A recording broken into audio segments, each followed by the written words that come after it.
Vayan pasando. Buenas noches, profe. El aula está abierta, pueden ir pasando.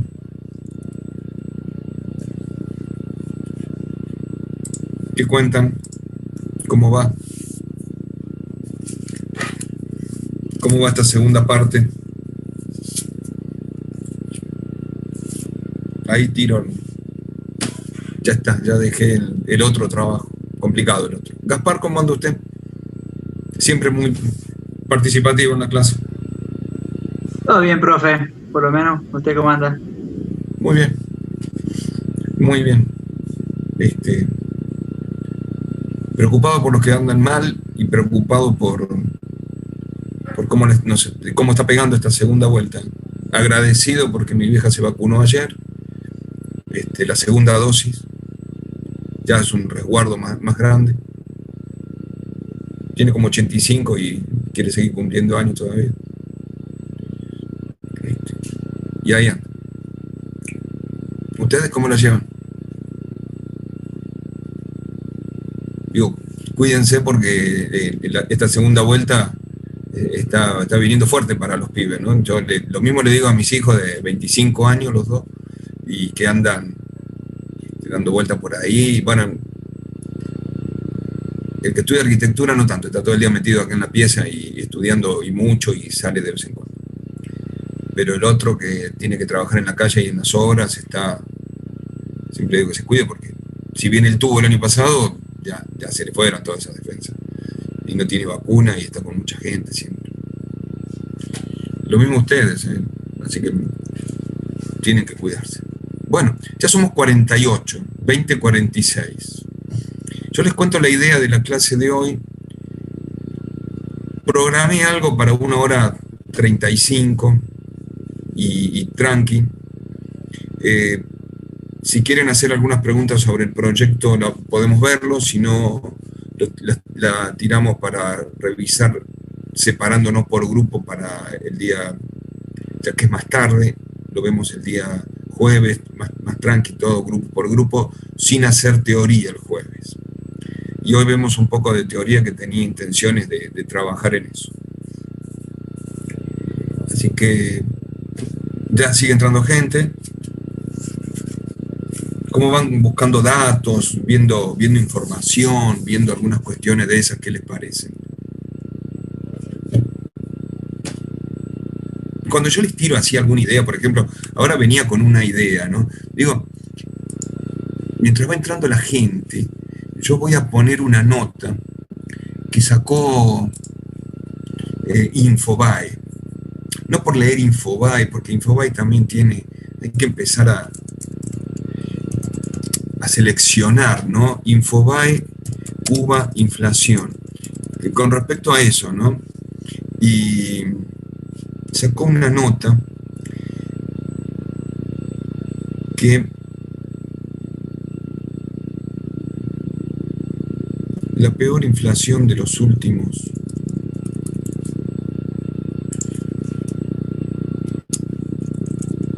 a ver si la encuentro así de esta manera, porque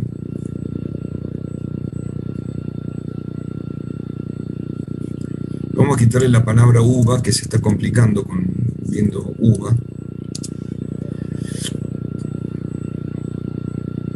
La Argentina sufre la inflación más grande, esa nota, de hace 2 días, 15 de junio. No, está bien. La Argentina, cuando yo le tiro esto de los países emergentes, bueno, veamos un poco de publicidad también. Cuando yo le tiro esto de los países emergentes, o de los países fronterizos, o de los países en vías de desarrollo o desarrollados, ¿leen algo ustedes? ¿Ves? Del 12 de junio la nota.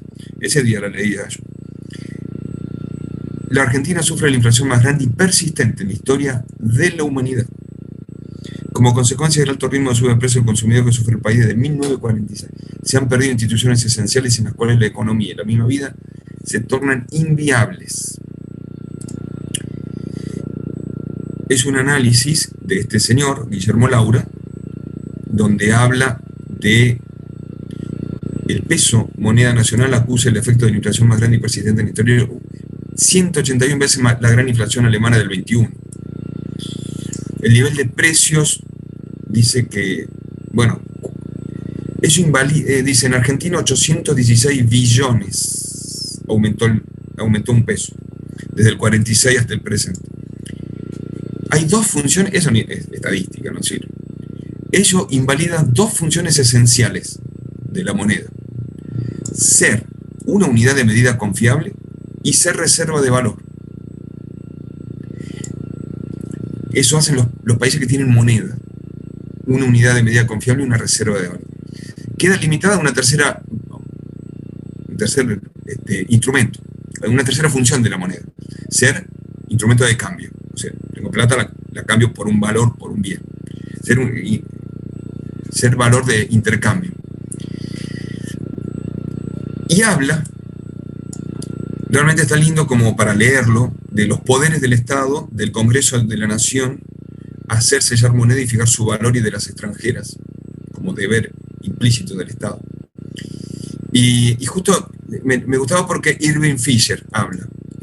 Toman datos de Irving Fisher, que ya lo vamos a ver cuando hablamos de Bank, hay el equilibrio de dos curvas de Bank, la estudió Fisher. Lo hizo 53 años, fue presidente de la UF, de la Unidad de Fomento chileno, tal como lo hizo Chile hace 53 años. Ese link no era el que yo pensaba tocar. Bueno, está interesante como para pensar en términos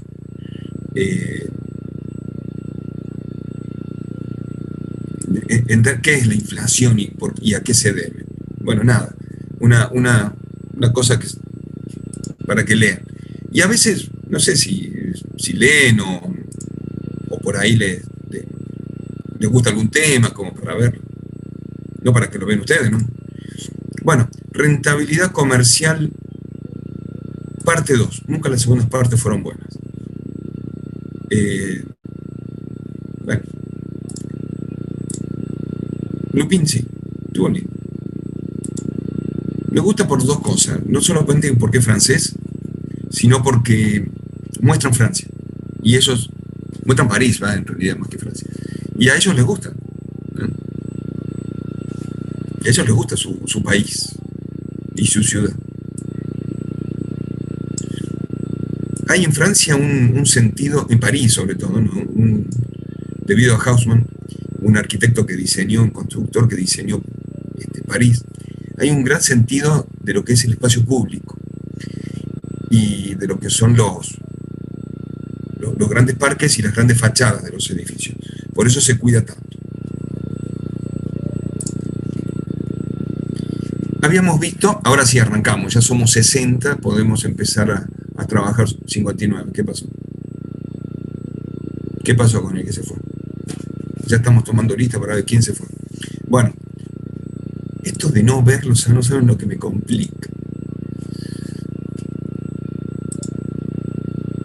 Y encima a veces algunos ni foto me ponen, Valentina, ni foto, son creo. Ya vamos a trabajar mejor con los grupos, a ver si nos vemos uno por uno, ¿no? Porque de ahora en más. Pero bueno, ahí estamos. Ya entrando todos, ya está, ahí entró el que se fue, me escucho. Cuando empezamos a ver la primera parte, empezamos a ver que había dos grandes grupos de cuestiones. La primera era el análisis de la rentabilidad desde el punto de vista del inversor, y abajo decía análisis financiero. Ese punto de análisis financiero que estaba en amarillo como ese recuadro, no lo tocamos. Ahora empezamos a ver el análisis financiero, que depende de la medida de lo que pasa con la plata, de lo que pasa con el capital. ¿Y qué entendemos por capital? Perdón, me puse la mano adelante. El capital de una empresa es lo que ponen los inversionistas como capital social. Más la deuda a corto plazo más la deuda a largo plazo. Eso es el capital. Y nosotros tenemos que buscar fuentes de financiamiento o capital social solamente, y de ahí viene el estudio del análisis financiero. el análisis financiero tiene un análisis de liquidez, es decir, cuánta plata tengo en caja en moneda líquida. Un análisis de la estructura de capital, que la estructura de capital del año pasado no es la misma que la de este año. Que ya vamos a pensar una estructura de capital que me parece que puede andar para los proyectos que están haciendo, pero que es totalmente cambiable, analizable, criticable, y un análisis del punto de equilibrio y los umbrales de rentabilidad. Una empresa, ¿cuál es la política para analizar el punto de equilibrio? Un análisis del valor económico agregado, vea que tiene bastante que ver con el banco. Y después empiezan unos estudios de sensibilidad y de incertidumbre y de condiciones de riesgo, que lo vamos a hacer con 3 tecnologías distintas. Una, el análisis de escenarios, otra, el análisis de la probabilidad de esos escenarios, y otra, el Crystal, cuando hace la simulación. Y debido a la crisis que se produjo 2009, 2010, 2011 en el mundo, aparecen teorías como el análisis de opciones reales, que en la evaluación de los proyectos provocan una diferencia en el tiempo, una diferenciación en el tiempo, un diferimiento en el tiempo, un acortamiento de la vida útil del proyecto, un abandono del proyecto, y estudian distintas variables del mismo proyecto. Una contracción de la estructura del proyecto, y todo eso se estudia a través de estadística y probabilidad. Esa mezcla del análisis que nos da mayores herramientas para poder mirar la estructura de las variables. Que de hecho la estructura de las variables se estudia en el estudio de sensibilidad. Buscamos las variables que pueden llegar a ser sensibles para el proyecto. ¿Y qué son las variables sensibles? Las que con poco movimiento producen mucho movimiento en los indicadores, son las que representan al proyecto. Y cada proyecto va a tener variables sensibles diferentes a otro proyecto. En el análisis de liquidez, nosotros tenemos que mirar, por un lado, el activo, por otro lado, el pasivo, por otro lado, el patrimonio, que genera el activo más el pasivo. Ese patrimonio.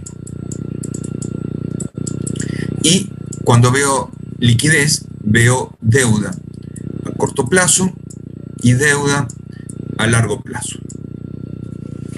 Una deuda a largo plazo es una deuda que empiezo a pagar dentro de 2 años y tiene 6 años de vida sobre la deuda. Y las deudas tienen capital más interés. Esta es lo que se llama servicio de la deuda. En este análisis de liquidez tengo que estudiar el capital social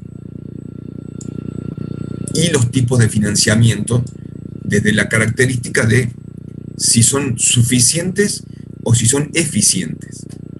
Quiere decir que yo puedo modificar el capital social y puedo modificar el tipo de financiamiento en deuda a corto plazo y a largo plazo.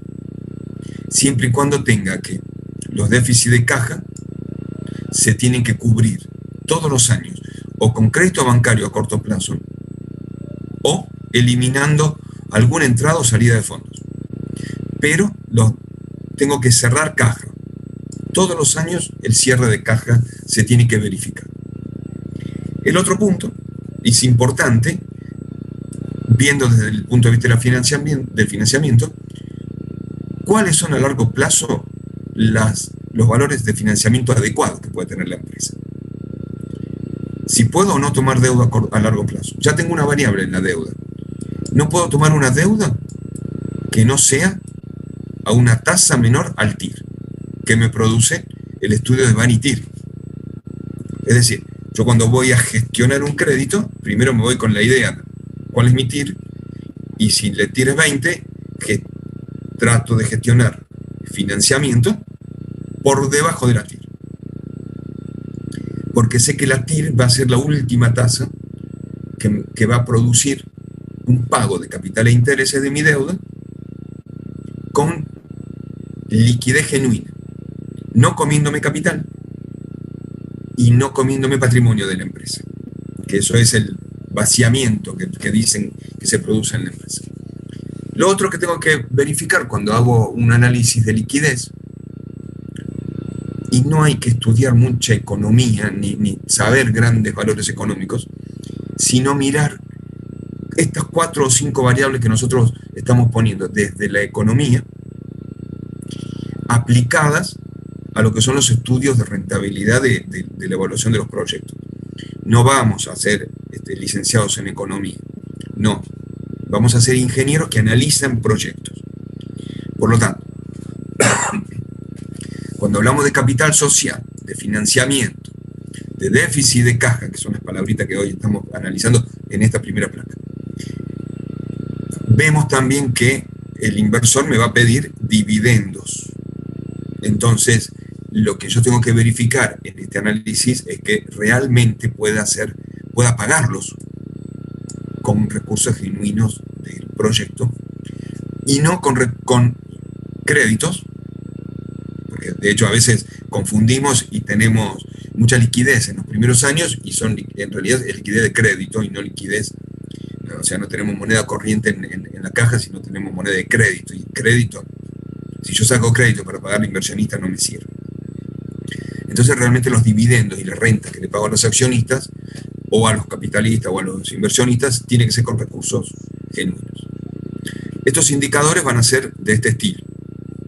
El primer índice es el índice de liquidez corriente.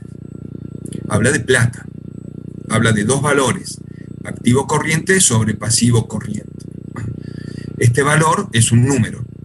Ese número, si es mayor a 2,5, el proyecto se dice que tiene una liquidez desahogada. Si está entre 1,5 y 2,5, es equilibrada. Nosotros buscamos proyectos que tengan estas 2 características, o desahogado totalmente o al menos equilibrado. Cuando los proyectos tienen indicadores de liquidez corriente entre 0,8 y 1,50, ya empezamos a ver que la liquidez del proyecto es comprometida. La liquidez habla de cuántas veces el pasivo entra en el activo. Entonces yo quiero tener mucho activo para que el pasivo entre 2,5 veces mínimo. 2 veces. Entonces tengo una liquidez desahogada o equilibrada. Es decir, tengo el doble de activo que de pasivo. Si ya la liquidez está por debajo del 0,80, el proyecto es insostenible. Cuando analizamos los proyectos, nosotros vamos a analizarlo con las condiciones que tiene el proyecto, y si el proyecto me da condiciones insostenibles, de índice de liquidez corriente menores a 0,80, vamos a reestudiarlo al proyecto, sin borrar ese dato. Este indicador me dio 0,7. Perfecto, estamos en el horno, es insostenible. Dejamos el dato, ponemos abajo, es insostenible, hacemos un cálculo de reingeniería. ¿Qué volvemos a buscar? Vamos a estudiar en el financiamiento del proyecto, o en la estructura de capital, o en el activo y el pasivo, en la caja, en los déficits de caja, en la deuda a corto plazo, a largo plazo. ¿Qué valores voy a modificar yo para que el proyecto cambie esta condición de ser insostenible a empezar a ser sostenible, o al menos equilibrado o desahogado? Está clarito. Siempre hay que hacer una reingeniería de los índices. Es probable que me dé una condición desahogada, mayor a 2,5, pero que tenga amenazas. Entonces, si bien el proyecto tiene condiciones de liquidez desahogada, también vamos a hacer una reingeniería para buscar esas posibles amenazas de déficit de caja, de deuda a corto plazo y a largo plazo, que van a condicionarme el proyecto en algún momento. Siempre se analizan, sea el factor positivo o negativo, lo analizo. No alcanza con tener un índice de liquidez si tengo bienes de cambio, si no tengo en cuenta los bienes de cambio. Y en realidad, el índice de liquidez seco no tiene en cuenta el año pasado tuvimos una historia con esto. El índice de liquidez seco no tiene en cuenta los bienes de cambio. Se los quito. ¿Ves? Al activo corriente le quito los bienes de cambio y lo divido por el pasivo corriente. Este valor, al ser un numerador que no tiene en cuenta valores de plata monetarias importantes, cuando llega a 1,5 ya habla de una condición desahogada. Entre 1 y 1,50 la condición es equilibrada y por debajo del 0,80 es insostenible. Y acá volvemos a lo mismo. No buscamos proyectos insostenibles, buscamos condiciones de proyectos que mejoren la condición de insostenible. Entonces, otra vez volvemos a trabajar sobre los valores del activo y del pasivo, modificando los puntos importantes de alguna de esas dos para que este índice esté dentro de condiciones equilibradas o desahogadas. Y en qué condiciones o en qué variable me tengo que mover. El índice absoluto de liquidez, que no tiene en cuenta tampoco ni los bienes de cambio ni los créditos, habla de dos cosas: disponibilidades de plata e inversiones, sobre pasivos. Eliminé un montón de cosas. El activo le quito los bienes de cambio y me da un índice. Si al activo le quito los bienes de cambio y los créditos, me quedan las disponibilidades de capital puro, más las inversiones previstas para ese periodo. A ver, es fundamental la estrategia de trabajo en estos índices. Primero, se hace para años normales, dijimos. Años normales que se estén pagando dividendos, que se estén pagando intereses, que se estén pagando y que se hagan inversiones. Puede ser un año que tenga el 80% o el 100% de capacidad, pero más del 80% seguro. ¿Y cuál es la estrategia? Puedo tener varios años normales que cumplen esta condición. Lo haré para cada uno de los años. ¿Es indispensable? No, es para un año normal. Pero la estructura a veces de los proyectos tan ajustados en países como el nuestro, hablan de que el proyecto debería tener una mirada más amplia en los años que yo defino como normales. Este índice de liquidez, como solamente considera la disponibilidad de divisas de mi proyecto, cuando ya es mayor de 1,20 ya le hablo desahogado. Si yo considero todo el activo corriente era 2,5. Si al activo corriente le quito los bienes de cambio, bajaba a 2. No, a 1,50. 1,50. La condición desahogada. Si encima le sigo quitando y solo me quedan las disponibilidades monetarias y las inversiones, es desahogado cuando tiene 1,20. La condición es desahogada cuando este índice me da 1,20. ¿Quién pone estos indicadores? La experiencia de los proyectos primero, y después la ONUDI, los organismos internacionales hablan de esta evaluación en estos términos, con estos límites, entre 1 y 1,20 equilibrado, entre 0,80 y 1 comprometido el proyecto, y por debajo del 0,80, como todos los proyectos que hablo de plata sobre activos sobre pasivos, es insostenible. Misma condición. Si está en verde, veo cuáles son las amenazas y recalculo según amenazas. Si está en amarillo o rojo, veo cuáles son las condiciones que tengo que cambiarle para que el proyecto suba a condiciones mejores de liquidez. 4 índices antes para saber qué plata tengo y cómo me muevo con la plata. La plata anterior era término de estructuras de deuda, activos y pasivos. Perdón. La estructura de capital también me va a dar indicadores que pueden ser positivos o no. Y también tendré que hacer reingeniería de estos indicadores. Todos los años estudiamos una estructura de capital y la venimos cambiando con Guillermo, con Vicente, la venimos cambiando con Roberto y con Francisco. Muchas veces. Y la estructura de capital depende de las condiciones de inversión del país, depende de la disponibilidad de crédito que haya en los bancos, depende de las subvenciones, financiamientos e incentivos de cada uno de los sectores que yo tenga.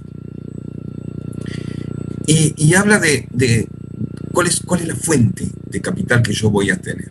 Y en función de la fuente, definir una estructura de trabajo. Yo tengo que cubrir el total de las inversiones. Las inversiones en activos fijos, las inversiones en capital de trabajo y las inversiones en bienes inmuebles, activos intangibles. Este tipo de inversiones, sobre todo la de capital de trabajo, hay crédito para eso. Hay crédito para comprar la tierra, hay crédito para hacer la obra civil, hay crédito para comprar los equipos, todos los activos. Hay también inversiones en los activos intangibles, tangibles e intangibles. No hablemos de la estructura ahora de la inversión, activos tangibles. Hablemos de la estructura de cómo voy a pagar esta inversión. Y esta inversión la voy a pagar con alguien que ponga plata. Esos son los inversionistas. Posiblemente sean los que desarrollan el proyecto. Todos los años pienso en lo mismo. Discutimos a ver cuál es la mejor forma de armar esta estructura. Y este año vamos a armar una estructura así. El 40% de la inversión total que yo busco,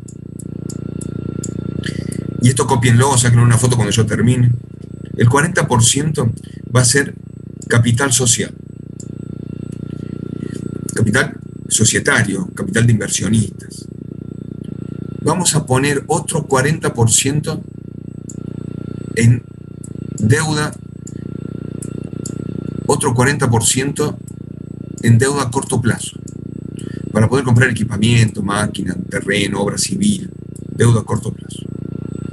Y el 20% restante en una deuda a largo plazo. Una deuda a largo plazo.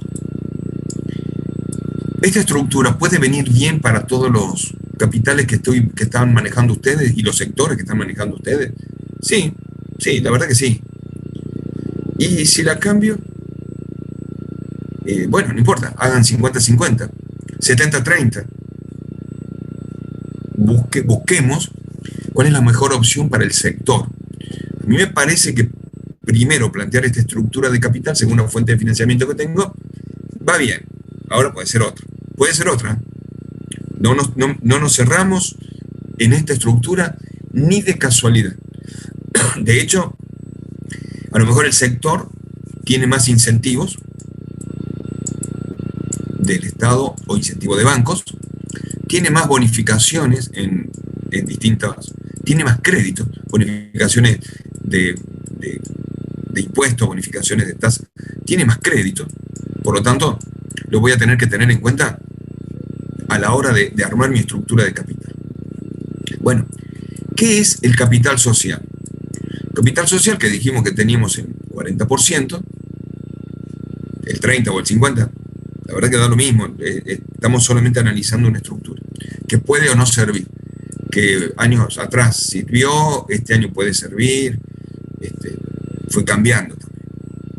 El capital social tiene dos formas: el inversionista puro, el accionista, que pone un capital, entonces pretende recuperar un capital más un interés, que llamamos monto, a una tasa del inversionista, una tasa que pide ese inversionista de referencia según su inversión y su riesgo y lo que él quiere ganar, pero también se lleva dividendos, o sea, reparte renta, o sea, es parte de la ganancia, se lleva dividendos.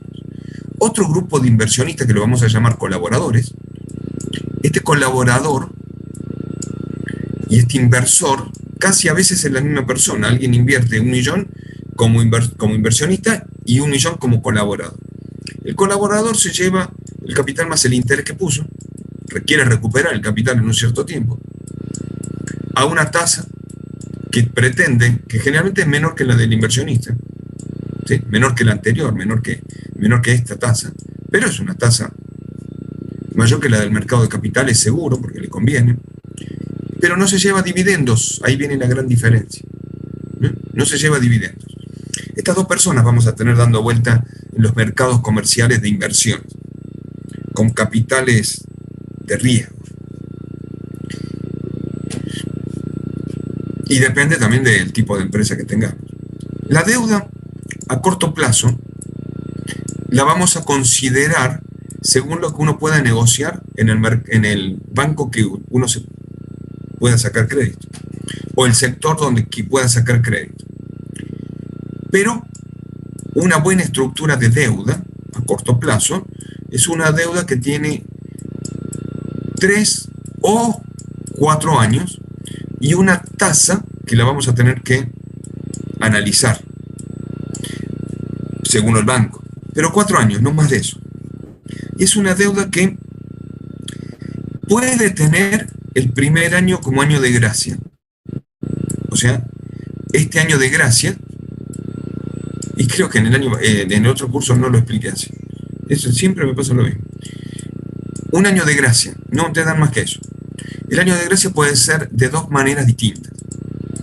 No pago nada, ni capital ni interés, difícil hoy conseguir eso, o solo pago interés sobre el capital que tengo. Al año siguiente pago capital más el interés de lo que me queda. Al año siguiente lo mismo, y así, ¿no? ¿Se entiende, no? O puede ser, a eso se refiere con un año de gracia. Puede ser que solo pague interés, o que no pague nada. O que no pague nada. La tasa la vamos a tener que estudiar dependiendo de los bancos que yo saque y cuál es el mercado, la situación del mercado en aquel momento. Una deuda a largo plazo va a ser una deuda que yo tome en el segundo periodo, no en el primero, en el segundo, y que dure 3, 4, 5, 6, a lo mejor hasta el periodo 8. A lo mejor, ¿sí? También puede tener un año de gracia, donde solamente pague intereses, o donde no pague ni intereses ni capitales. 3, 4, 5, 6, 7, 8. Está bien. La tasa va a ser negociable. Como es más tiempo, a veces la tasa es menor. Y lo vamos a negociar. Esa va a ser la estructura de nuestro capital. Se escuchan ofertas que mejoren la estructura de capital. Condición antes que saquen la foto que las inversiones sean iguales a la fuente de financiamiento. Sí o sí. Entonces el 100% de las inversiones es igual a toda esta fuente de financiamiento. Fuentes de financiamiento. Hay que empezar, y ¿por qué borro eso de las inversiones? No para que me quede el símbolo de la paz, que también está bueno, sino para poner la palabra inversiones de este lado, y acá estructura de capital. Ahí está. Inversiones igual a estructura de capital. Ahora sí saquen la foto. O la inversión de pantalla. Está bueno eso. Ahora, cuando yo hablo de la estructura de capital, tengo que poder medirlo de alguna manera. La fuente de financiamiento es esto que ven en la pantalla. ¿Cómo lo mido y cómo lo relaciono? Son estos indicadores. Buscamos, en este caso, bueno, esta es una relación deuda-capital propio. Préstamos a largo plazo sobre capital social. Buscamos que esta relación sea un número pequeño, porque quiere decir, si es un número pequeño, estoy poniendo mucho capital social y poco préstamo a largo plazo. Pero puede ocurrir, y depende, por eso no tiene indicadores, esto no está relacionado. No puedo mirar un solo indicador, sino que tengo que mirarlos en el conjunto todo, para poder analizar después cómo es la estructura completa del capital. Por eso es que es tan modificable la estructura del capital. Otro indicador es el índice de endeudamiento total. Es el pasivo total sobre el activo. Fíjense que acá es diferente. Mientras antes hablábamos de activo corriente y pasivo corriente, ahora hablamos de pasivo total y activo total. Si este índice es menor que 0,30, significa que de pasivo tengo el 30% del activo. Es un proyecto de endeudamiento sólido. Si está entre 0,30 y 0,40, como lo que yo planteé, es un buen endeudamiento. Yo planteaba un 40% de deuda, ¿no? De pasivo. Y si está entre 0,40 y 0,50, es aceptable.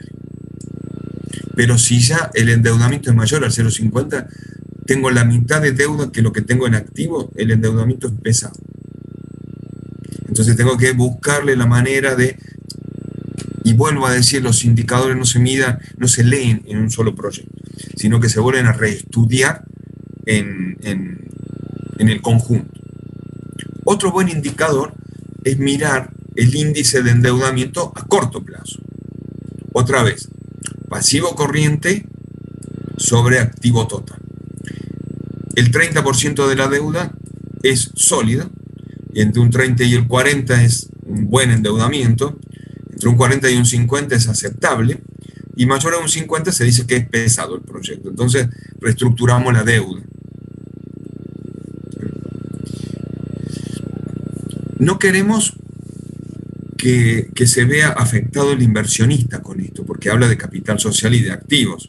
Entonces nos desligamos del inversionista y solamente ponemos utilidad operativa sobre intereses pagados. Intereses pagados, no tomados, sino los que pago. A veces no es lo mismo. A veces lo que debo no es lo mismo que pago. Esto me da un índice de efecto palanca y habla de cuántas veces los intereses pagados están dentro de la utilidad operativa que me va a reclamar los dividendos el inversor. Bueno, hasta ahí, lo anterior son los distintos proyectos de los análisis financieros de estructura de capital y de deudas. Ahora,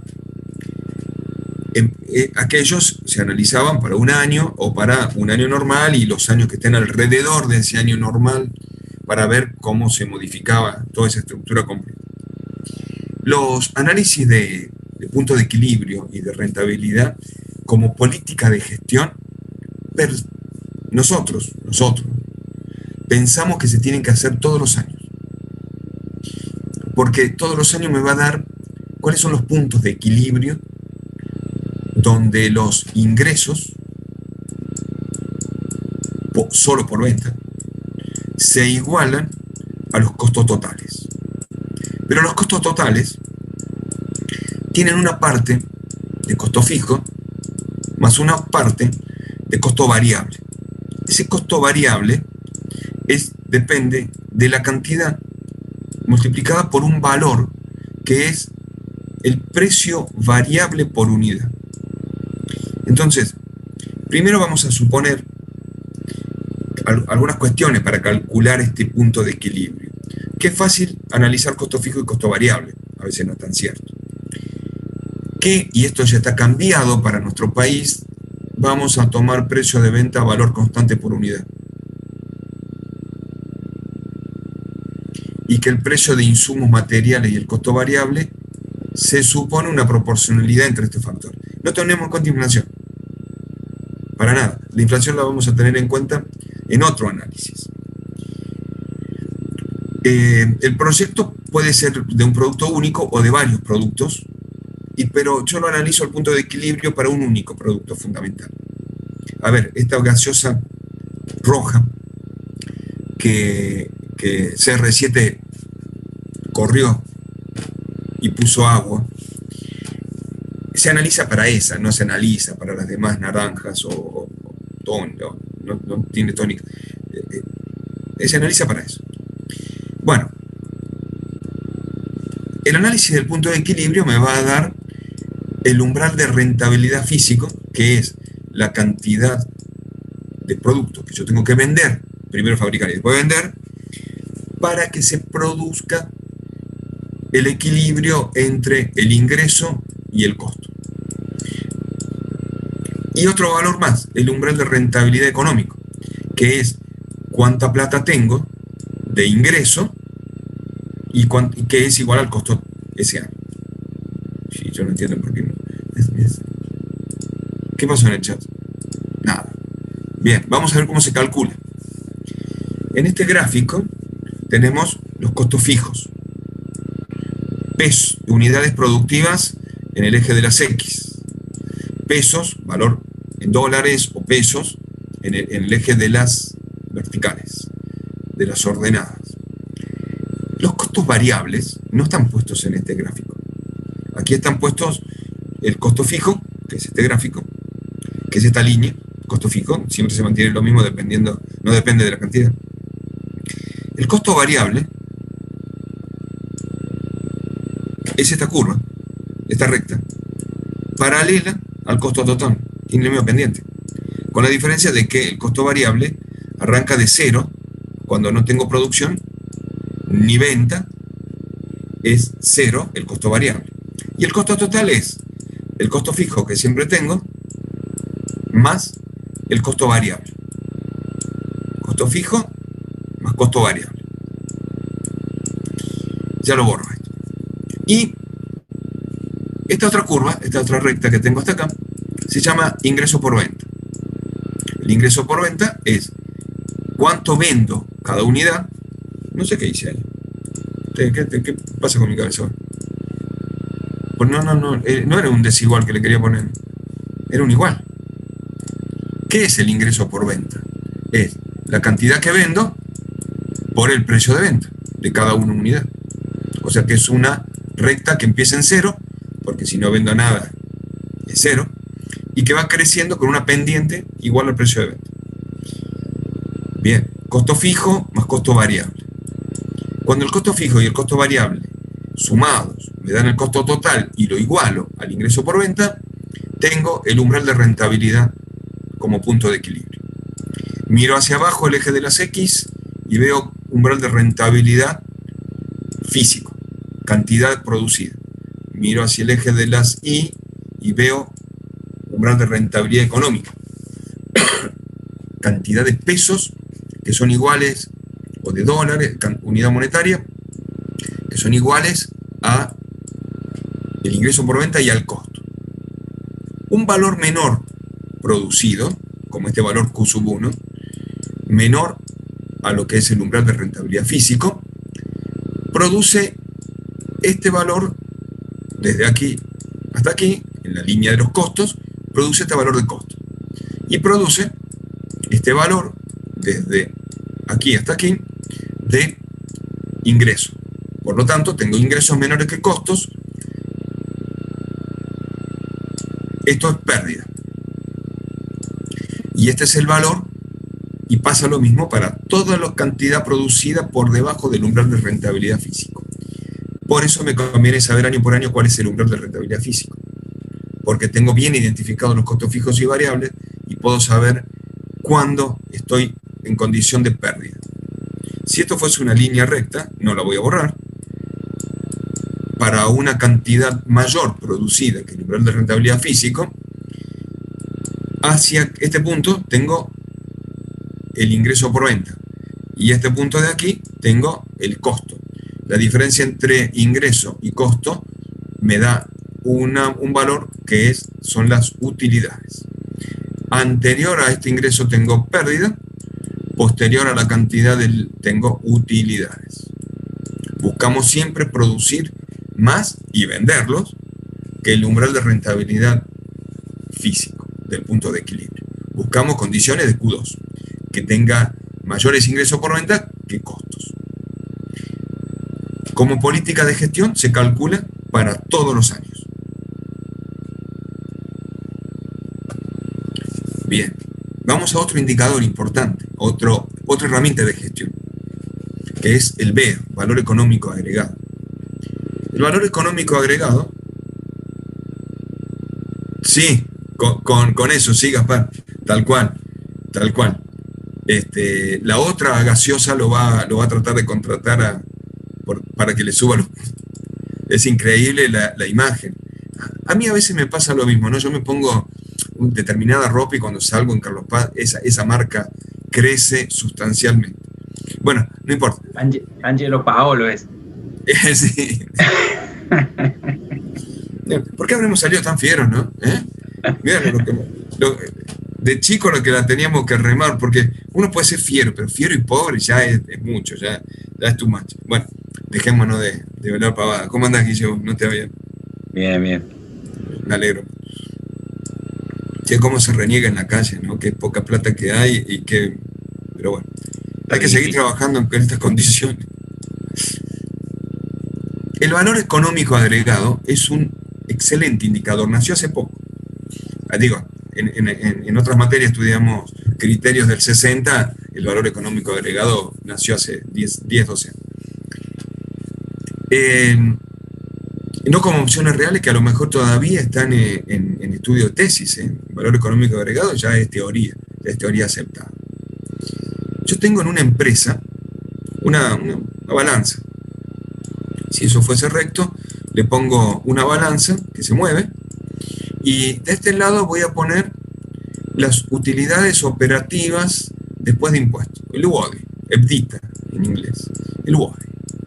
Y de este lado voy a poner lo que me cuesta hacer utilidades. Lo que me cuesta hacer utilidades, le vamos a poner el costo del capital. Lo que me cuesta hacer utilidades, el costo del capital. Yo, con un peso, ¿cuántos pesos hago? Tengo un peso y cuánto genero de utilidades. Y si la balanza, si el WODI es mayor, después le sacan foto, es mayor que el costo de capital, es mayor que el costo de capital, significa que tengo más de este lado de la balanza que de costo de capital. Me va a producir un BEA, valor económico agregado, la empresa genera valor, mayor que cero. Se dice que la empresa genera valor, es una empresa generadora de valor. Es lo que buscamos con una empresa que genere valor. Pero a veces, con el mismo costo de capital, igualo al costo al BEA. Utilizo un peso para generar un peso. 1 millón de pesos y genero 1 millón de pesos del otro lado. Esta empresa no construye ni destruye capital. Tiene un valor económico agregado, un BEA, igual a cero.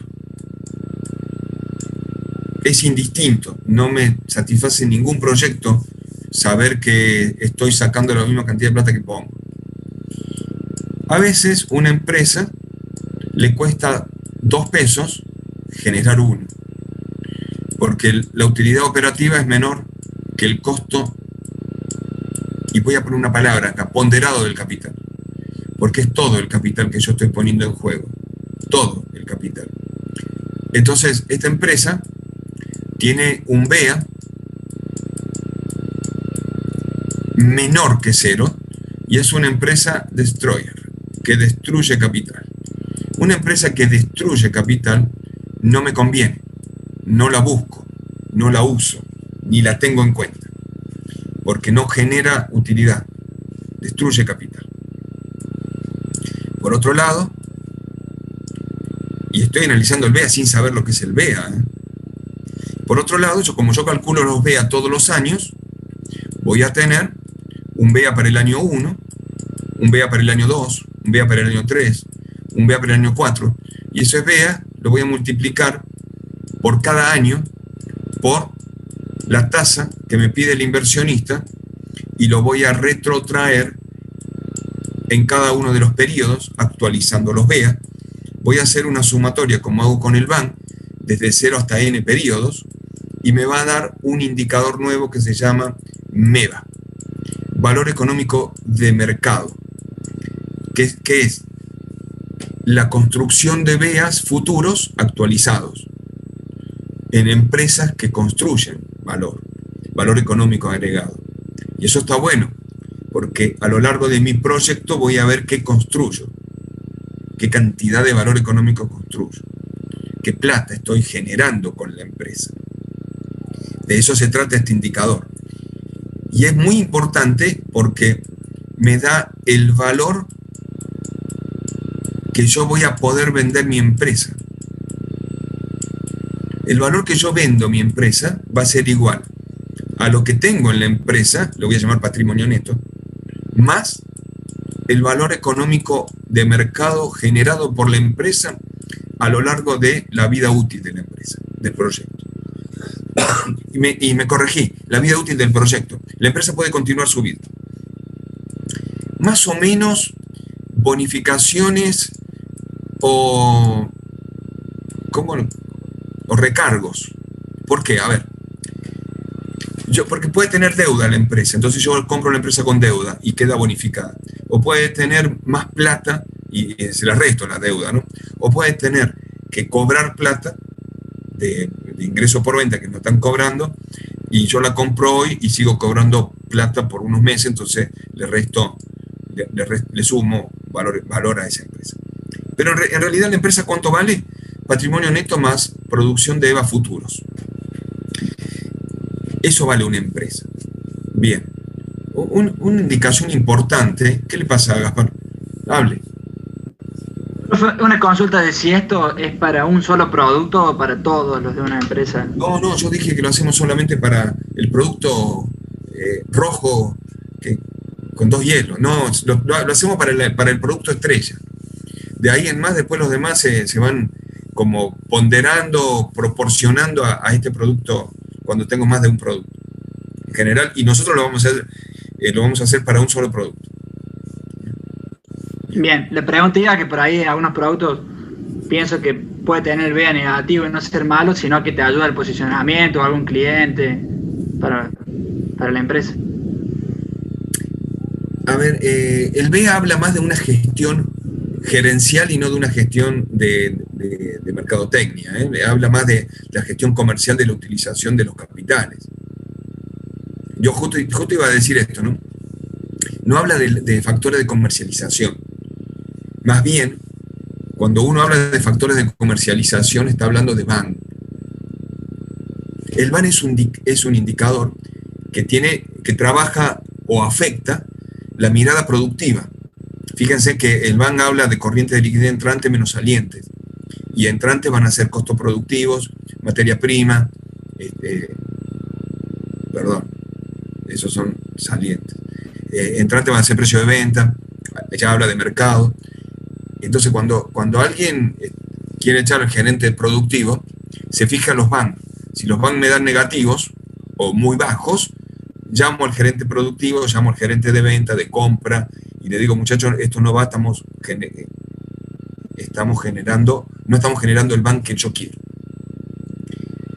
Pero si alguien reparte pocas utilidades o hizo una mala gestión con los capitales propios, lo he hecho porque es el BEA el que me dice a mí que está destruyendo valor o que está generando poco valor a la empresa.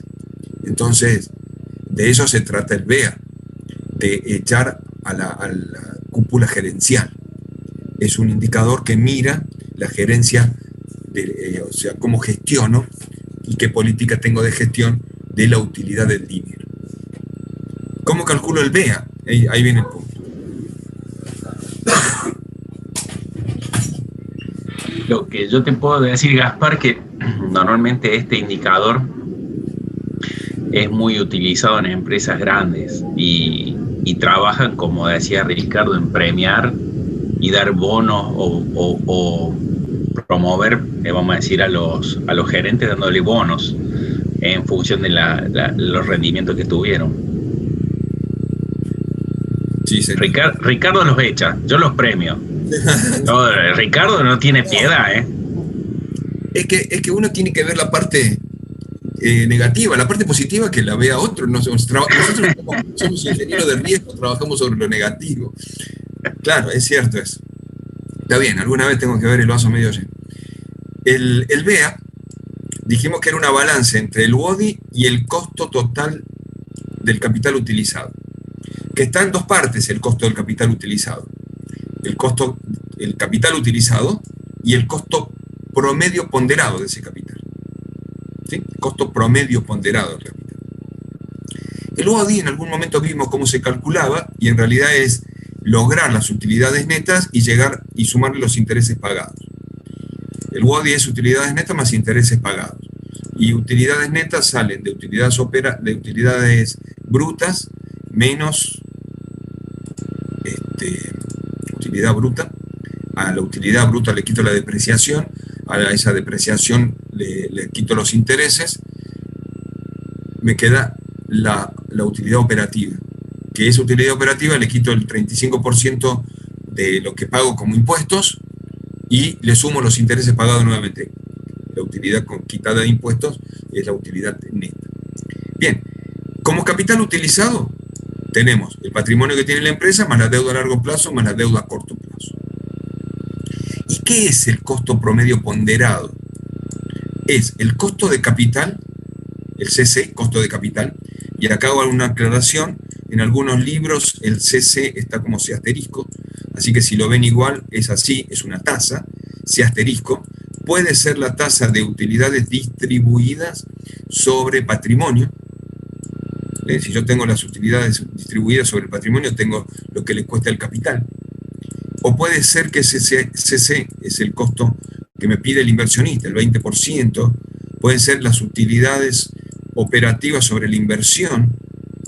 Digo, invierto tanto, quiero ganar tanto, esa es la tasa, el CC, multiplicada por el patrimonio sobre el activo. Más el costo promedio ponderado de la deuda, esta tasa. El CC es una tasa, el costo promedio ponderado de la deuda es otra tasa, en la relación de activo sobre pasivo, y multiplicado por 1 menos la tasa de impuestos, que todavía en Argentina la tenemos al 0,35, y esta tasa de impuestos es,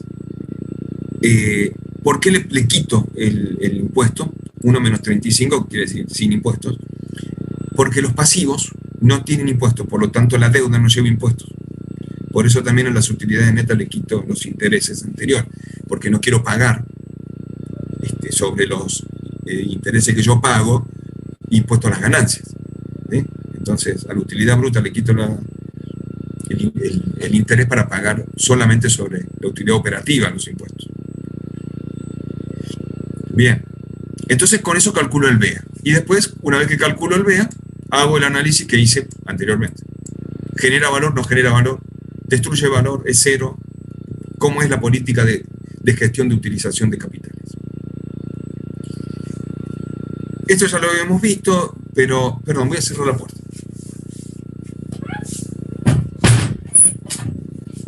Siempre a esta hora entran los gatos y salen, entonces tengo ese problema siempre.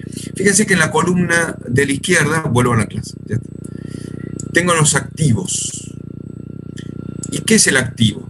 El efectivo es activo, las cuentas por cobrar, el inventario en términos de materia prima, es cuentas de inventario. Otros activos corrientes que tenga por ahí me da el total de activos corrientes. Activos fijos tengo propiedad, planta, equipo, equipamiento, ahí sí tengo bastante. Y el total de activos fijos va a ser la suma de este valor más este valor que me da 2.350.000. En la columna de la derecha tenemos los pasivos. Esto es similar a capital de trabajo. No tiene en cuenta, el efectivo es el mismo que el capital de trabajo, el mismo concepto de balance de caja. No tiene en cuenta en los activos los productos en proceso o los productos terminados en stock. Porque esto es un estado patrimonial, no tengo en cuenta eso. Los pasivos son las cuentas por pagar, el gasto causado por las deudas a corto plazo, las deudas a largo plazo, la suma de estos valores más el patrimonio, o sea, el capital social, más las ganancias acumuladas, retenidas, más lo que vengo acarreando del ejercicio de los resultados anteriores, me da el total de patrimonio. Así que yo sumo pasivo corriente, deuda a corto plazo y a largo plazo, más patrimonio, y eso es igual a activo. Quiere decir que yo tengo activo igual a pasivos más patrimonio neto. ¿Bien? Total de activos fijos igual patrimonio neto más total de pasivos. Este es un estado patrimonial. En algunos libros, activo total menos pasivo total igual a patrimonio neto. También es válido. Lo que pasa es que como el cuadro se hace en dos columnas, es más fácil mezclar los activos con el patrimonio. así sumo todo. Listo. Esto es lo que les decía recién, en utilidades operativas, yo tengo ventas, le quito costo de ventas, menos, le quito gastos administrativos, le quito depreciación de ese año, le quito gastos operacionales para llegar hasta eso, y a 2.600.000 le quité 1.400.000, le quité 400, le quité 150, me dio una utilidad operativa,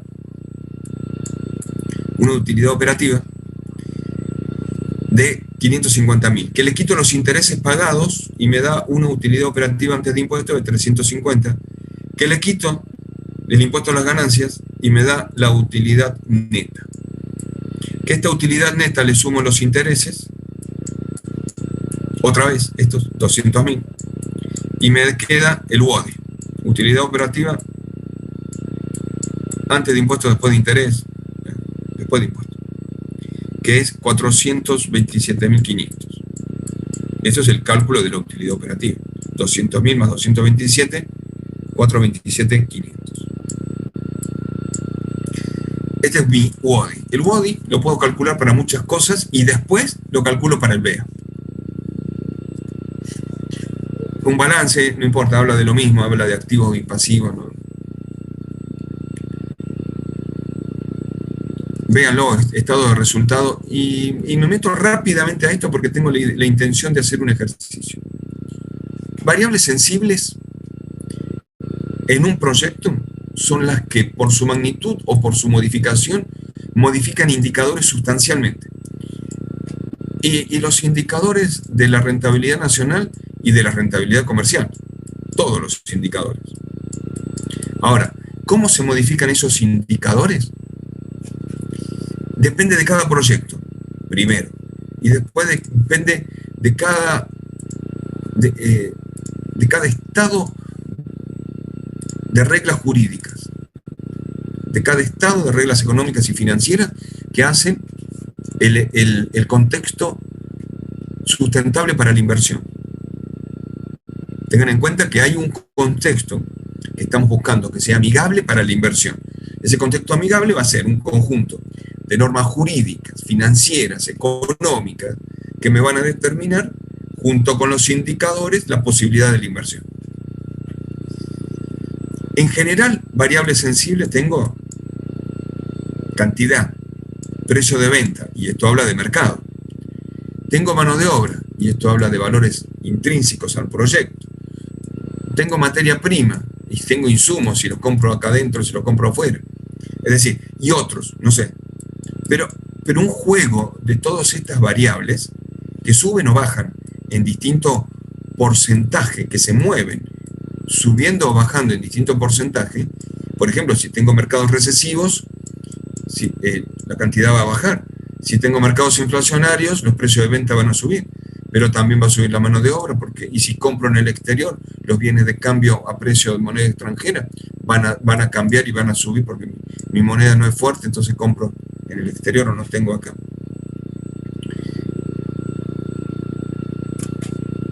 ¿El análisis se hace monovariable o multivariable? Y se hace con el CRISTAL, porque este análisis de sensibilidad merece análisis diferentes. Y esos análisis de sensibilidad me dicen cuál es la variación porcentual de una variable con respecto a lo que estoy estudiando. ¿Cuál es la variación porcentual en negativo o en positivo de ese movimiento? Con respecto a las variables, después calculamos los valores críticos, o sea, volvemos a recalcular todos los indicadores cuando hice esto. Y eso se hace en contextos de incertidumbre. ¿Qué ponemos como incertidumbre? Y esto ya está actualizado este año. La inflación va a ser una de las modificaciones de incertidumbre. La modificación de tecnología, porque estamos viendo que las cantidades y las cantidades de tecnología pueden ir variando porque se están cerrando importaciones y nuevas tecnologías pueden modificarse y se van a modificar. En el año 6, para los proyectos, eso tomen nota, en el año 6, para cada uno de los proyectos, voy a tener en cuenta, y siempre se estima, cómo hago nuevas tecnologías, cómo modifico nuevas tecnologías o cómo modifico equipamiento. Si no tengo tecnologías nuevas, ¿cómo modifico equipamiento? A 6 años del proyecto tengo en cuenta esta modificación. Bueno, las inversiones necesarias también van a ser variables de contexto de incertidumbres, que me van a dar distintos escenarios. Las tablas que ustedes tienen, le vamos a llamar escenario real.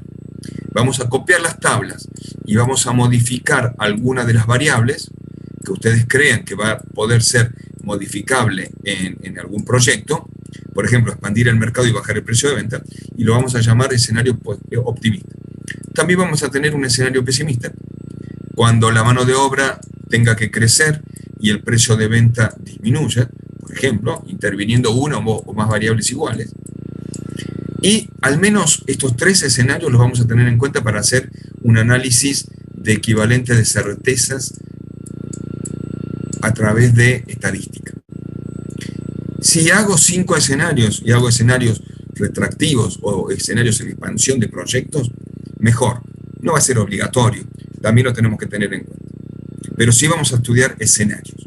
Los escenarios me van a dar distintos indicadores para cada escenario. Así que voy a calcular el BAN y el TIR en cada escenario, voy a calcular el BEA en cada escenario, y luego de esos análisis y otros indicadores que van a ser los indicadores que me van a modificar sustancialmente el proyecto o que lo van a definir. Y llevo a analizar esos valores a estados críticos y saco conclusiones a través de los estados críticos. Una vez que hago eso, me va a dar análisis, esto lo hago a través de condiciones de riesgo, análisis de probabilidad, y el valor de esos resultados me va a sacar distintos equivalentes de certeza y valores esperados de esos indicadores. ¿Cómo lo vamos a hacer? Y ahora lo vamos a hacer en un ejemplo, a través de distribuciones de las variables que yo estoy estudiando. ¿No? A través de pensar que las variables ahora se comportan como distribuciones y no van a ser iguales. Triangulares, continuas, de Poisson, si la variable es continua, y lo llevo a valores estadísticos. Bien. Y luego vamos a ver cómo seleccionamos proyectos en función de algunos criterios. Ya lo vamos a ver. Pero hasta acá quiero ver hoy. Hasta ahí la teoría. ¿Por qué quiero ver hasta ahí la teoría? Porque me quiero meter en un ejemplo y estoy buscando el Crystal. Por suerte están viendo lo que tengo en la computadora. Vamos a ver el Crystal. Ayer me falló tuve que pedir otra clave de 15 días, así que vamos a ver hoy en qué anda esto. Intersección de Fisher, ahí tengo el cálculo que le decía de este economista, que es la intersección de Fisher, ya lo vamos a hacer. Bueno, arranqué con el Excel y cargué el Crystal, a ver si es cierto que carga, arrancó. Sobre esto voy a abrir un archivo y el archivo que quiero abrir estar en el escritorio, y en el escritorio busco un archivo que diga BAN, y este archivo que diga BAN va a ser el que vamos a trabajar. Cálculo de BAN, ahí vamos, ahí lo abrí. Bien, el BAN, habíamos dicho, y lo vamos a agrandar un poquito, hago este ejercicio y me voy. Lo que gaste en este ejercicio. ¿Cómo van hasta acá? ¿Cómo la llevan? A ver, ¿cómo va? ¿Va bien? Llegando de poquito, bien.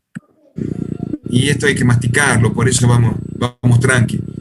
Ayer no sé por qué estaba medio acelerado yo, hoy estoy más cansado. Bueno, vamos tranqui. Miércoles y jueves, Guille, directamente revisamos práctico, no avancemos con la teoría. Revisamos práctico a ver si podemos ayudarlo.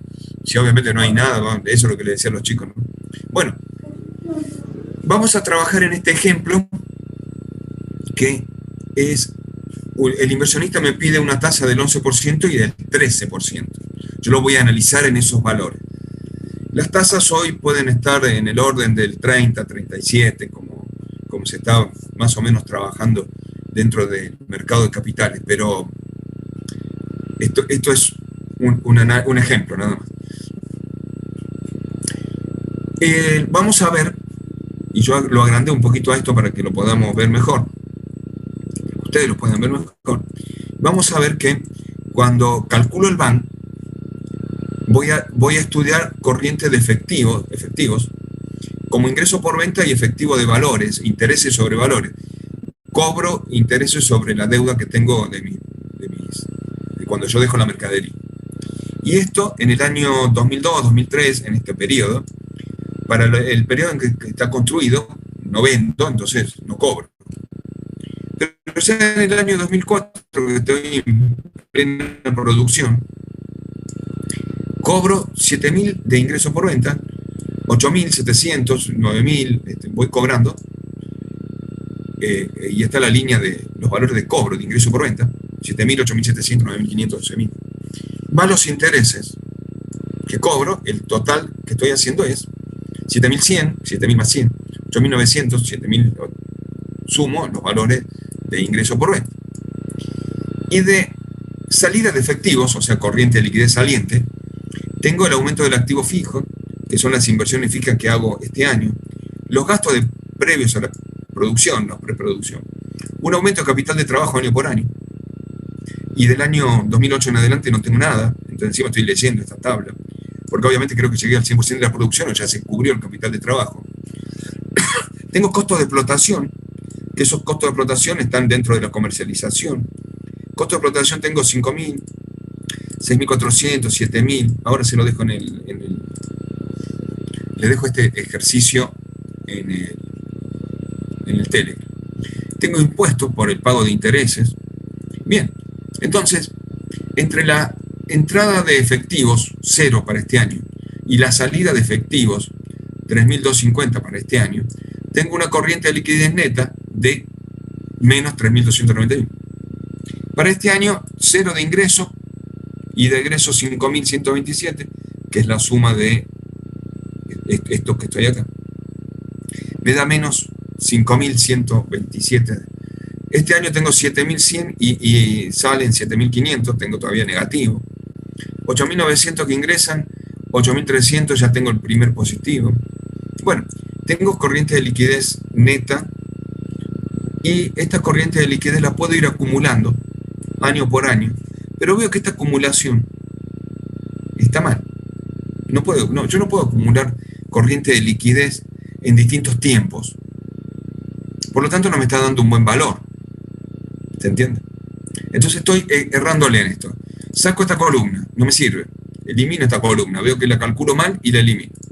Y me queda una corriente de liquidez que lo voy a actualizar al 11%. El primer valor no lo actualizo, por lo tanto está una tasa 1 más 0,11 a la menos 0.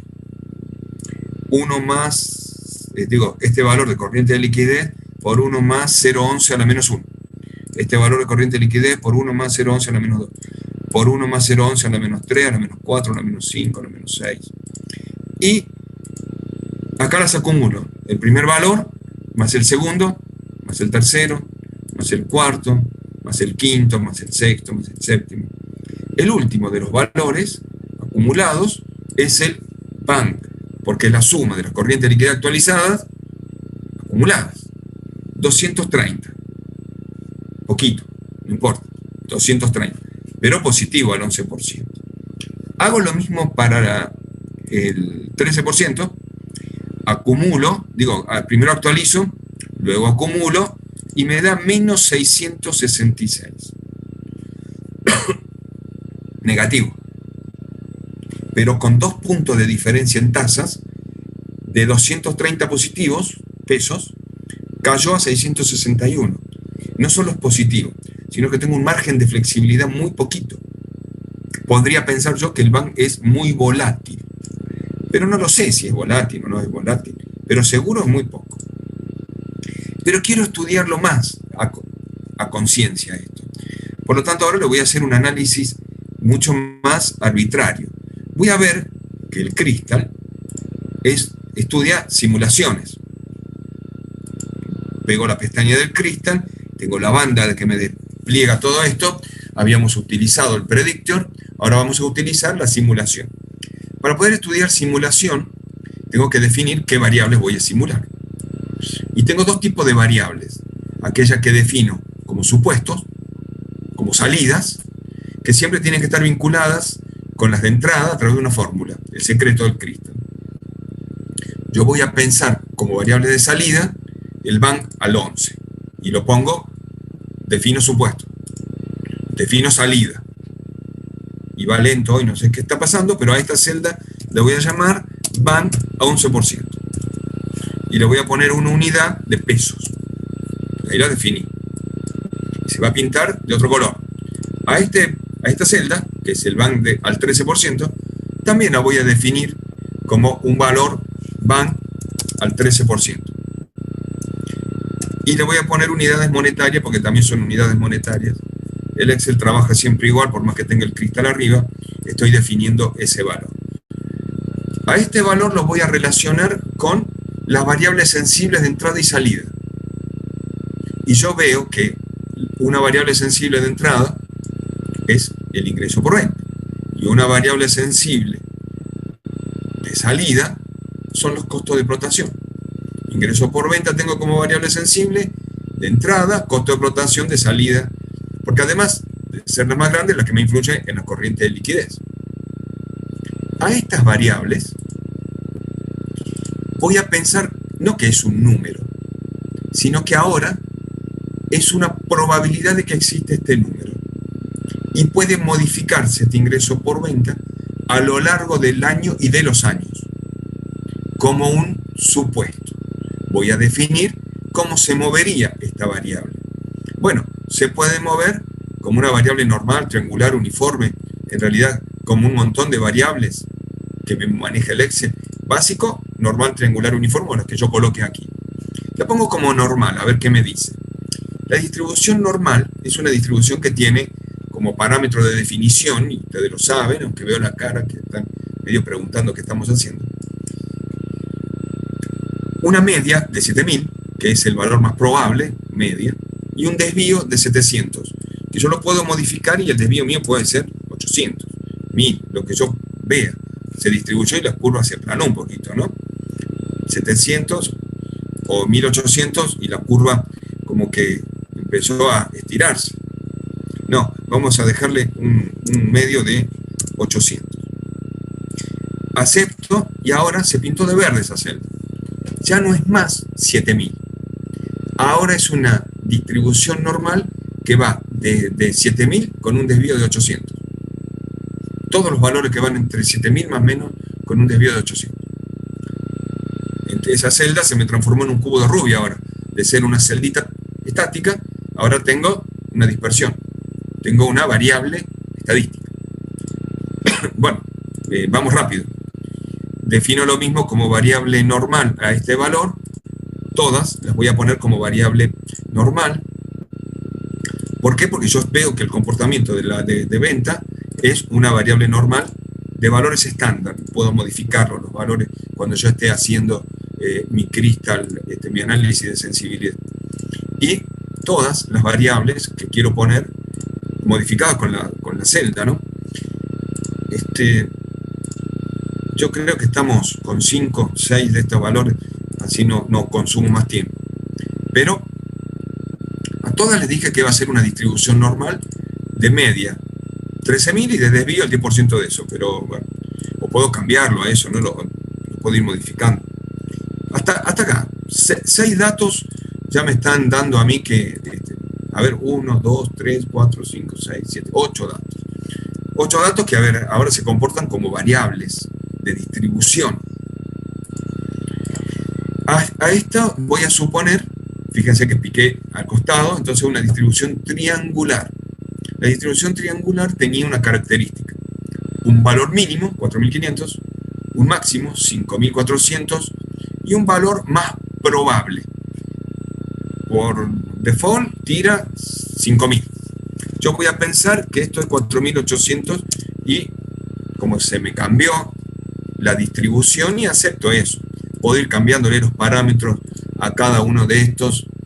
La distribución también puede ser, en vez de triangular, puede ser normal también, porque los costos de producción pueden ser de otra forma, según lo que yo estudie como distribución, y así el profe de estadística me decía la variable varía según, y ahí me decía que las cuestiones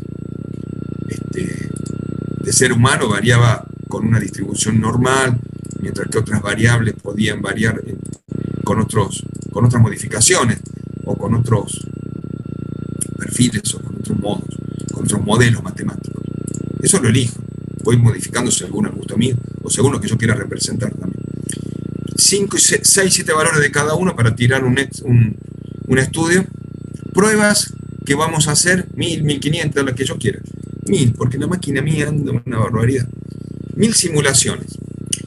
De esta variable voy a tomar 1000. De la variable de al lado voy a tomar 1000. De la de al lado 1000, 1000, 1000, 1000, 1000. De la de abajo 1000 valores, 1000, 1000. Voy a generar una combinación de eso hace el Crystal. Simular. Modifico 1000 escenarios y hago las combinaciones posibles. Una vez que hice eso, genera la salida de datos en términos probabilísticos. Ahí lo hice, ahí está generando, van cambiando los datos, los valores, ya está, ya me tiró los valores que yo quiero de eso.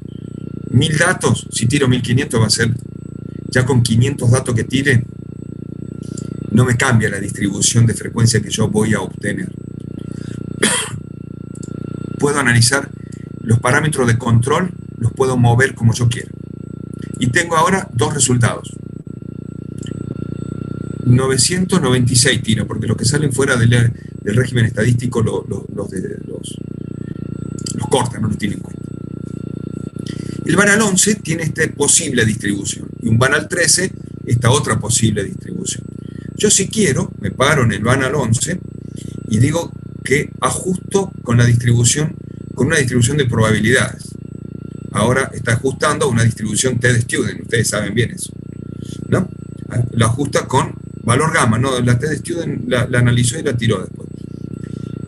Y yo puedo ajustar al 13% una distribución de probabilidades, también gamma. Y ahora, en vez de ser un Banal 11, tengo una distribución de modelo gamma. Y valores previstos de esa distribución. Entonces me voy a la tabla de gamma y analizo cuál es la probabilidad de trabajar con alguno de esos valores. Al 11%, entre 4.000 pesos de pérdida y 4.000 de ganancia, yo a mi inversor le aseguro un 97% de certeza. Al 13%, si pierdo 4.000 o si gano 4.000, le aseguro un 97% también de certeza de que puede ocurrir este evento.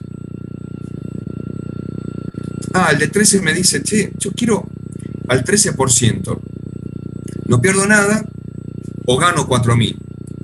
Campeón, te aseguro el 35% de certeza. Más de esto no. Vos fíjate que esta simulación me está dando solo 35%. Y si es al 11, al 11, 52% de probabilidad de que ocurra, de que vos no pierdas nada o ganes 4.000.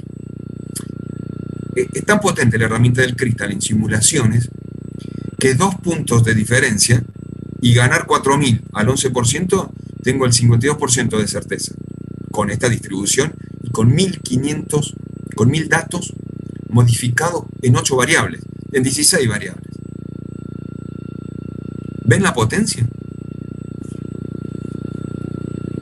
Si yo solo quiero ganar entre 0 y 2.000, solo el 29%. Entre 0 y 2.000 pesos, solo el 37% de certeza te doy. Bueno, bien, lo estamos viendo que esto tiene importantes resultados y además puedo crear un informe. Lo tiro en otra hoja porque también todo eso se calibra.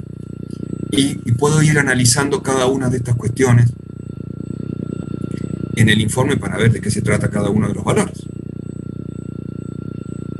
Y esto es lo que yo presento después como informe de análisis. No los datos en sí, sino el resultado. Es decir, no voy a presentar que hice 1000 pruebas, que tuve un 90% de nivel de confianza, distribución normal, variable Z, alfa de confianza 10%. Que el nivel de certeza entre cada uno de los rangos era el que estoy diciendo, que tenía un mínimo valor y el otro, que lo puedo ajustar a una distribución de las que ya conocemos, que la celda van al 13 tenía esta probabilidad de que ocurra, y de que cada una de las celdas que elegí abajo eran distribuciones normales, de media y desvío, o distribuciones triangulares, de valor mínimo, máximo y más probable, que cada celda representaba algo en la vida de este proyecto. Un costo operativo, un valor de 20. Y me cansé. ¿Qué onda? Volví a la clase. ¿Qué onda? Profe, me duda cuando elige lo de las distribuciones así random, poniendo valores para darle ejemplo, no varía mucho, ¿no? Si elijo triangular o normal o eso, iba a dar como no, sí varía mucho. Sí, una distribución normal no se presenta como una triangular para nada. Los valores que te tira son distintos. ¿Y sí, cómo sí, hizo ahí? El experimento es distinto. ¿Cómo sabrías vos cuál es cuál? Eso te lo habían enseñado en estadística cuando decían, las distribuciones de Poisson son de variables discretas, solamente van de uno en uno. Las distribuciones normales son de variables continuas, sirven para estos eventos. Y te decían cuáles son los eventos. Ahí está, ahí tenemos que ir. ¿Qué evento lo puedo simular con cada una de las distribuciones posibles? ¿Para qué me servía cada uno? Gauss, ¿cuál era la curva de Gauss? ¿Para qué me lo tiraban? Esa historia. Va por ahí. Buenísimo, profe. Lo más aceptable es un precio de venta o un ingreso por venta, tirarlo como promedio y dispersión, porque así se comporta la variable precio de venta. Ahora, les estamos dando por el mismo precio de la materia y ustedes no nos están pagando con bonos parciales, les estamos dando un curso de Crystal en 5 clases, en tutoriales, tal cual hablamos nosotros, para que además se den cuenta que en el mundo también se habla de eso. Y no, me parece que no lo están valorando, porque si pido que levanten la mano a ver quién hizo el tutorial de 5 clases de Crystal, que hoy les di la segunda clase rápida, ¿no? Como para que tengamos elementos para trabajar.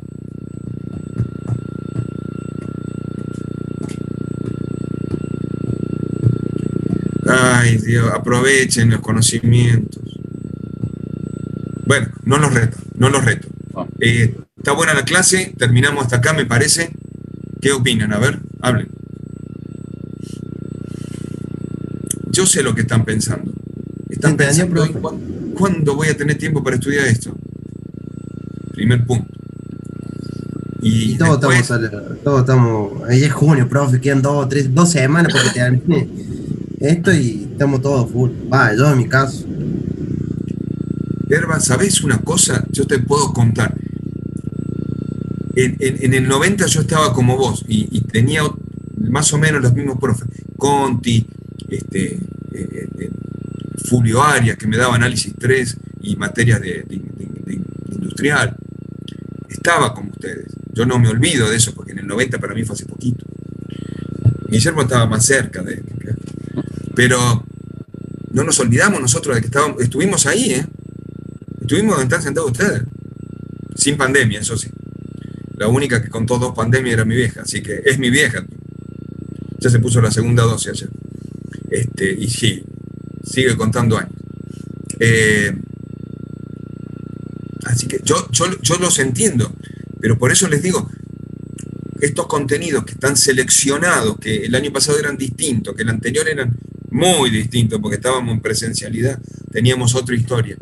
Este año ajustado a lo que hoy estamos viendo, inflación, movimiento está ajustado al año de hoy. El año que viene esto es distinto, seguro. El otro ni pensarlo, distinto también. Es para ustedes, para que ustedes tengan conocimiento fresco. Pongan. Así que me parece que vale la pena aprovecharlo, y todas las demás materias, estas y todas las demás materias, porque valen la pena. Están casi a un paso a recibirse de ingeniero. Ya cuando empiezan a contar materias, ¿cuántos me faltan? 8. Y ya empiezo a contar para atrás, ya casi son ingenieros.